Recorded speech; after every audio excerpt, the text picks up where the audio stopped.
வருத்தப்பட்டாங்க. அதுக்காக அந்த வருத்தத்தை நிவர்த்தி செய்ய உடனே விட்டாரு. பல கண்டென்ட் ட்ரிவன் கதைகள் மூலமா நம்மளை என்டர்டெயின் பண்ணிட்டு இருக்கக்கூடிய ஒரு அமேசிங்கான ஆக்டர் விதாத் அவர்களை பேச அழைக்கிறேன். இல்லை, நான் எந்திரிச்சு வந்துட்டு அவங்கள அவமரியாதை பண்ண மாதிரி இருக்குமோன்னு ஒரு டவுட்டு. ஆனால் இருந்தாலும் தலைவா இவ்வளோ பேசுனீங்களே, படத்தில் கொஞ்சமாவது ஒரு உலகத்திலேயே டப்பிங்க்கு கேட்ட திறந்துட்டு வெளில வந்த முதல் நான் தான்.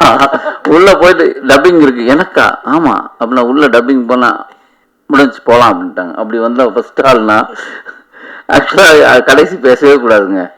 எங்கள் ப்ரொடியூசர் சொன்னார், ஏதாவது வைரலாக ஒரு விஷயம் பேசுங்க. சரி என்ன நம்ம வந்து நம்ம லைஃப்லேயே என்ன நடக்குதோ அதுதான் பேசுகிறோம். என்ன வைரலாக என்ன பேசலான்னா ஒரு ஐடியா ஒன்று பேசிட்டு வந்தாயா வந்து சரத்து நீ படத்தில் காமெடி பண்ணுறேன்னு எனக்கு காமெடி பண்ணிட்டு போயிட்டியே.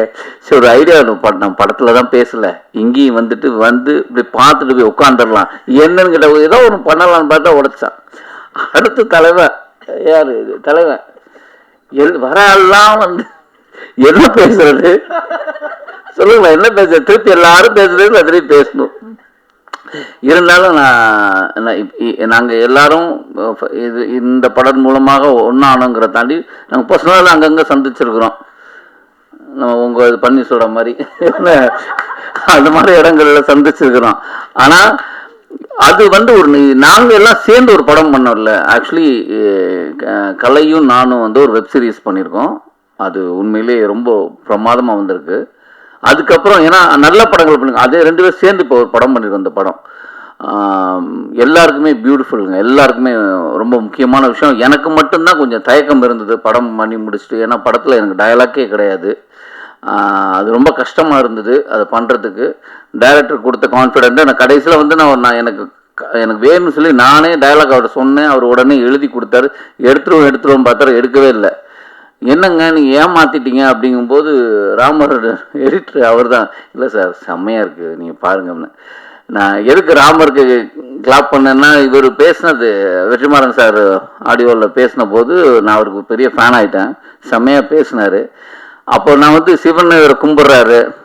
அப்போ சிவனடியார் வந்து அவர் வாயிலேருந்து சொல்லிடுச்சு, நீங்கள் எக்ஸ்ட்ரானரியாக இருக்குது உங்களுக்கு, நீங்கள் இதில் உங்களுக்கு டப்பிங் உங்களுக்கு டயலாக் இல்லாததான் புதுசாக இருக்குது அப்படின்னாரு. அந்த நம்பிக்கையோடு நானும் இருக்கிறேன்.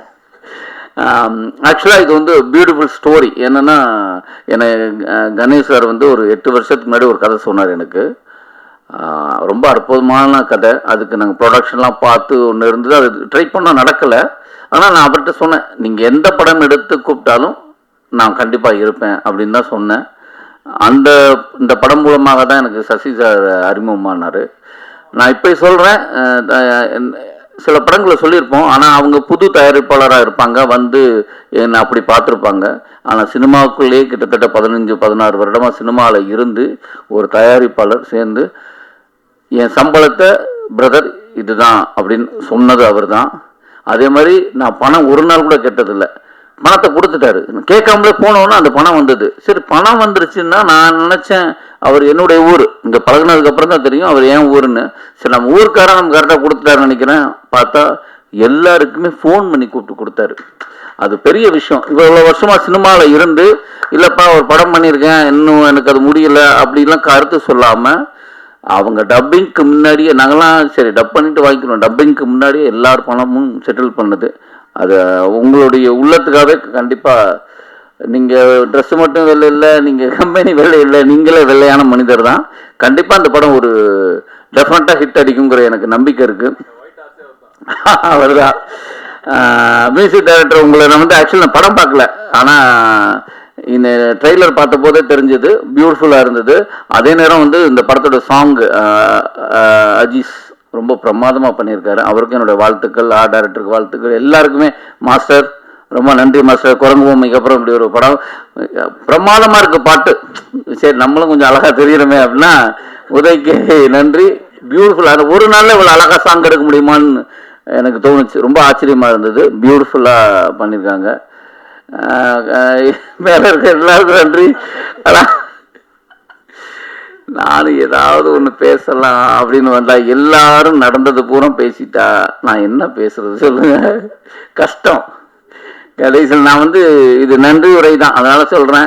வேற யாராவது வந்து நன்றி உரை சொல்லுவாங்க, நான் சொல்றேன் எங்க கம்பெனியில இப்படி அற்புதமா ஒத்துழைப்பு கொடுத்த நடிகர்களுக்கும் டெக்னீஷியனுக்கும் முடிச்சுட்டு எல்லாம் முடிஞ்சு எல்லாருக்குமே வந்து ஒரு எப்பவுமே ஒரு படம் முடிச்சுட்டா இருக்கும்ல, ஒரு படம் கதை கேட்கும்போது நமக்கு ஒரு ஃபீலிங் இருக்கும், படம் எடுக்கும்போது ஒரு ஃபீலிங் வரும், நல்லா வருமா வராதுன்னு. படம் முடிஞ்ச உடனே ஒரு ஃபீலிங். இது இயல்பா எல்லாருக்கும் இருக்க ஒரு பயம் தான். கடைசியா பிரசன்ட் மீடியா மக்கள் பார்த்து நல்லா இருக்குன்னு சொல்லி கொண்டாடினாதான் வெற்றி. அப்படி இல்லைன்னா அது நம்ம சொல்லிக்கிறது கிடையாது.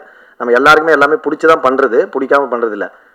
இந்த படம் முடிச்சுட்டோம். நேற்று ப்ரொமோஷன்லாம் பண்ணிட்டு இருக்கோம். வந்து அவங்க சொன்ன மாதிரி இப்போ ப்ரெஸ் மீட் ஸ்டேஜில் இந்த மாதிரி தான் எல்லா ப்ரொமோஷனுமே இருக்குது.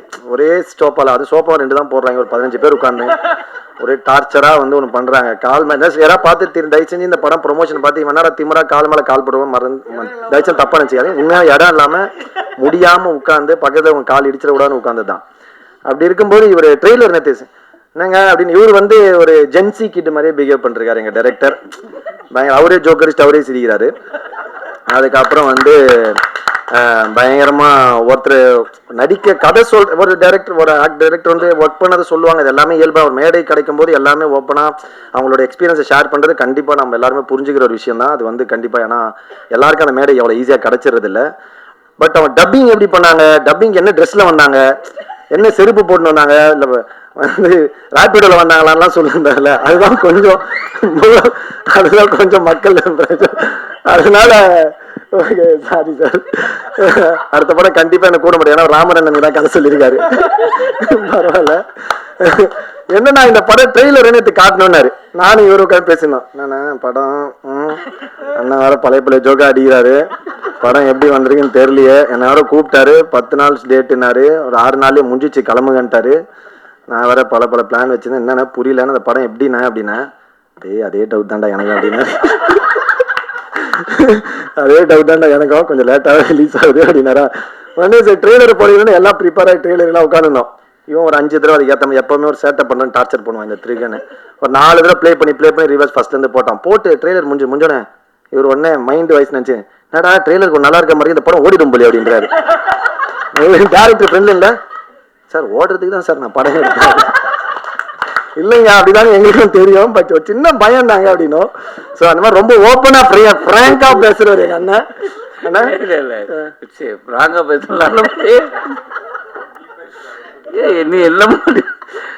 இல்ல என்னன்னா படம் முடிஞ்சு கிட்டத்தட்ட ஆமா 1 இயர் ஆயிடுச்சு படம் முடிஞ்சு. அப்போ 1 இயர் ஆனாலும் நிறைய படங்களை பார்த்துருப்போம். அப்போ நம்ம ஒரு லேட்டானா இந்த மாதிரி ஏதாவது விஷயம் வந்திருக்குமோ அப்படிங்கிற ஒரு சின்ன எனக்கு சாங் இருக்கிறதே தெரியாது. திடீர்னு நேற்று தான் சாங் பார்த்தது. ஓ இந்த படத்துல பாட்டுலாம் இருக்கா, நம்ம ஆடி இருக்குமா அப்படின்னு. அதுல வந்து என்னப்பா கரெக்டா இருக்குமா அந்த டைம், ஓகேயா நமக்கு அந்த கதை எதுவும் வந்துச்சு, சீக்வன்ஸ் எதுவும் வந்து ஏன்னா நான் அதுக்கப்புறம் ஒரு 6-7 படம் நடிச்சிருக்கோம். அந்த கதையில ஞாபகம் இல்லை. அதுல பார்த்தோன்னே எனக்கு உண்மையிலே அந்த ட்ரெயிலர் பார்த்தேன். நீங்க பார்த்து நான் ஒன்றும் போய் பேசல, நீங்க ட்ரெயிலர் பார்த்தீங்க. அப்ப பார்த்ததுல சொன்னேன் அதை வேறையா சொல்லி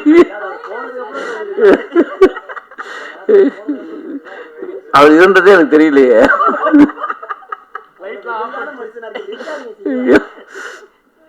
ஆனா டெஃபினட்டா இது ஒரு புதிய முயற்சி, ரொம்ப இன்ட்ரெஸ்டிங்கா இருக்கும். எனக்கு வந்து கண்டிப்பா எனக்கு ரொம்ப புதிய முயற்சி. ஏன்னா இப்போ நான் டெஃபண்டமாக ஒரு படம் பையன்கள் கவனிக்கும் நடிச்சிருக்கேன். அப்படியாவது அதில் வந்து அந்த மாற்றுத்திறனாளி பேச்சு வராத ஒரு பேச்சு பேசியிருப்போம். இது வந்து பேசக்கூடிய ஒருத்தன் பேசாமல் இருக்கிறது